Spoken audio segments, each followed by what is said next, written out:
All right, yesterday I told you that when I was sick, and I need to tell you this as well today, I'm still sick, so if I need to cough or if I sound a little bit weird with my stuffy nose, please excuse that. So I was sick, which was the reason why you didn't see any daily videos over the holidays. And not only was I playing my retro gaming device, watched the video yesterday where I kind of talked about all of my favorite retro games of 2025, but also whilst kind of grinding on Final Fantasy VI to grind levels and magic experience points, I was not only watching Star Trek The Next Generation, which I did a video about as well. You can also watch it in the info tab above. I started watching Star Trek Voyager. So today's question is Star Trek Voyager worth watching in 2025/2026? And I actually want to rewatch Next Generation because it leaves Netflix on January 8th. The same goes or holds true for Voyager, so I thought, why not watch that as well? And if you watched my TNG video, I actually asked Google Gemini to give me a recommendation of episodes that I could watch instead of watching the whole series to get, the cliff notes, so to say, and the best episodes from Star Trek Next Generation. I did the same thing with Voyager, and I watched most of the recommended episodes, and haven't watched all of them yet, but I think it is still a good time for me to kind of tell you if it is actually worth watching. Coming in from Star Trek Next Generation, I have to say Voyager is a cool series with a lot of high notes and a couple of things that I want to go into in just a second. But compared to Next Generation, it is not as good in terms of the overall story arc, because Voyager, and also Google Gemini kind of confirmed this to me, it is more in line of the monster of the week or the planet of the week. So every episode is a really cool standalone, but there aren't any big overarching stories like in TNG.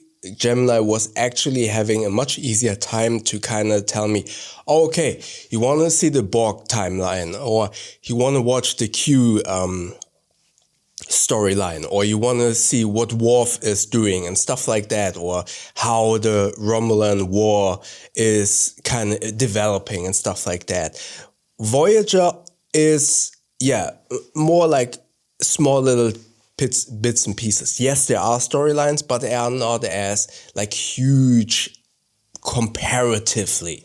Nevertheless, as I said, it is a cool series, and I feel like in one aspect, Star Trek overall, but Voyager in particular, is in one aspect miles ahead. Was for its time miles ahead, and that is representation and integration. I'm not sure if that's the right word, but I vividly remember not only seeing a very strong female protagonist, and please let me finish this before you start any comments right now, because I already can tell that I'm kind of poking a bear here. So please let me finish what I'm saying, and then feel free to comment whatever you think about this, because I feel like Captain Janeway is a really strong female character and is integrated into the story extremely well. The same holds true with representation. I vividly remember when I was a kid, I'm over 40, I grew up in the 80s and 90s, seeing an Asian character in Star Trek.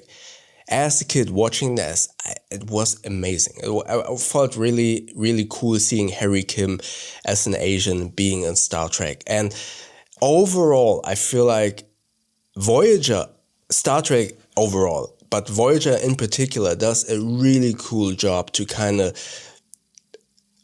work the issues that we have today, where many people want more representation in movies and in series, more female representation of strong female characters. I feel like, and that's my personal opinion, being an Asian, and I'm just looking at it now from the Asian perspective of being represented in that series back then. I felt like Voyager does that really well without like hitting you on the nose with that. And nowadays, I do feel like there is sometimes representation of either gender or of color. It's forced. It's not earned and not well done in a way where you don't feel like overwhelmed or kind of hit over the head with it. For example, this is not a specific example, but I think it's a good example. Imagine a historical series that wants to be true to historic aspects in Germany or whatever, and colonization hasn't started yet, and you see an Asian character in Germany in 1900s, it would be weird. And I do feel like sometimes in series and movies they just do it for the sake of representation, or let's put a person of color in here, or let's put a female protagonist in here and then make her very strong, and it feels not earned. And for me personally, one of the best female representations and protagonist is Ellen Ripley. She is also in Terminator. I forgot her name. I don't know, the one in Terminator. They earned the strength during the movies, and it's also with male heroes. They have to go through hardship before becoming a hero. And I feel like with some of the female hero characters, they just put them in the movie, make them strong from the beginning, and they don't have to go through anything. And that feels very misplaced. And going back to something like Voyager, Captain Janeway has her issues and has to go through her own hardships, and I feel that she's an extremely good female protagonist. And again, all of the other representations in the movie, in the series, they're doing a great job, in my humble opinion. And again, I feel like nowadays with all of the new series, sometimes they force that in a very not story-driven way. If you integrate it well, and to be fair, Star Trek, it makes it very easy to integrate everyone. And so obviously from a storytelling standpoint, Star Trek lends itself very easily to do that. But again, when I was a kid, I wanted to be Harry Kim, to be quite honest, and I felt like it was amazing to see that in Voyager. And now let's go over the list that Gemini gave me, so you can kind of see what to watch for yourself. I will also pin that in the comment section, and then we can kind of continue. So it starts the essential Voyager rewatch list. It's season 1. The first and second episode, that's the pilot. It's important to kind of get to know why the Voyager is where it is and why we have a very kind of jumbled crew, which pieced together, is jumbled the right word? Like pieced together crew. So that's a really important episode. Then it continues with season 1, episode 7, Eye of the Needle. It was okay. That was okay. Then season 2, episode 18, Death Wish, which I think is really cool episode if you are interested in Q overall. Season 2, episode 24. And you can already see I'm jumping quite a lot. So it's only 3 episodes in 1 and 2 episodes in season 2. Excuse me. Season 2, episode 24, 2 weeks. An extremely, dare I say, provocative or thought-provocative episode with a lot of philosophical, a very important ethical and philosophical question. That was really good. Then we already jumped to season 3 with only 1 episode, 26. It's a 2-part episode. It's a cliffhanger. Then it goes to season 4, episode 1. It's actually a Borg episode which introduces species 8472, which is extremely interesting. It's an important episode if you are interested in Star Trek overall. You need to watch that 2 episodes. Season 4, episode 2, The Gift. Season 4, so this season is called The Turning Point. This is one of the most important where kind of the show quality picks up. So season 4, episode 8 and 9, Year of Hell. Episode 14, Message in a Bottle. Episode 23, Living Witness. Again, I will link that, put a pinned comment below so you can see the list as well. Season 5 and 6. Season 5, episode 6, Timeless. Season 5, episode 15 and 16, Dark Frontier. 526, and then season 6, episode 1, Equinox. Season 6, episode 4, Tinker, Tenor, Doctor, Spy. Season 6, episode 12, Blink of an Eye. And then the last season, season 7, episode 11, Shattered, and 25-26, Endgame. I personally am at the moment at season 4, and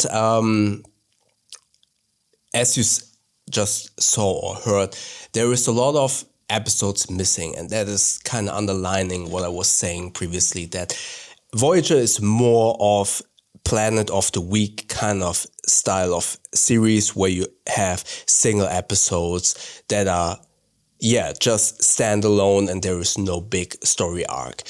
So does this make Voyager worth or not worth watching? Honestly, if you take this list and watch these episodes, then I think Voyager is absolutely worth watching.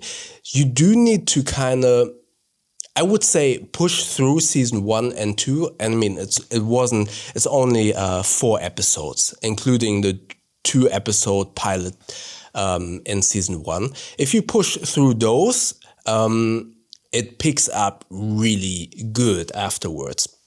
But if you're coming from TNG, I feel like the first 2 seasons might be a little bit of a letdown in some ways.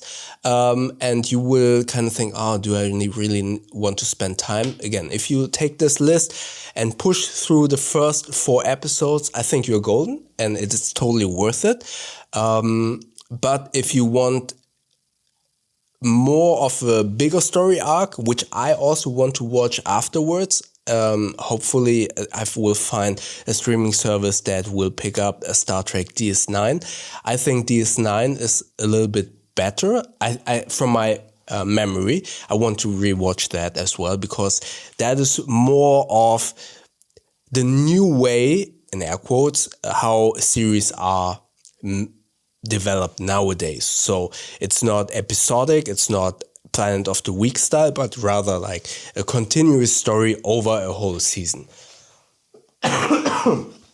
So yeah, from my personal opinion, Voyager is worth watching. What are your opinions? And yeah, my sore is getting a little bit rough, so I need to quit this video now. Let me know what you think about Voyager in the comments below. Again, I will pin this into the comment section so you can watch these episodes as well. And maybe check out the video from yesterday with my favorite retro games in the video up here. YouTube thinks that you like the video down here. And don't forget to subscribe. That way we see each other tomorrow for New Year's Eve, the New Year's Eve episode, by clicking the button up here. If we don't see each other, I wish you a happy New Year's Eve and a happy New Year. Thank you very much.